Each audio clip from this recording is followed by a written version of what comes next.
Në prag të ndeshjes me Laçin, donatorët e Tiranës kanë zhvilluar një takim me futbollistët dhe stafin teknik ku i kanë premtuar mbështetje maksimale për ta nxjerrë skuadrën nga gjendja e vështirë në të cilën ndodhet. Si rrallë herë në histori, Tirana mban vendin e fundit të renditjes në kategorinë superiore me vetëm 10 pikë të marrë në 11 takime, dhe donatori Ndriçim Babasi ka kërkuar nga skuadra bardhë blu që të reagojë.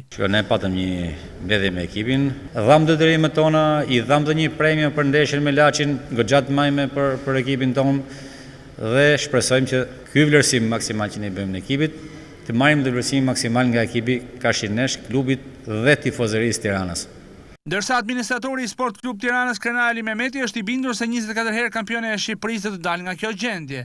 Mendoj se duke filluar nga kjo javë, ekipi do të bëjë kthesën e duhur. Mendoj gjithsesi që potenciali i ekipit tonë është për të njëjtë shumë herë më sipër, që Tirana shkojë aty ku e meriton. Takimi midis Laçit dhe Tiranës do të luhet të dielën duke nisur nga ora 14.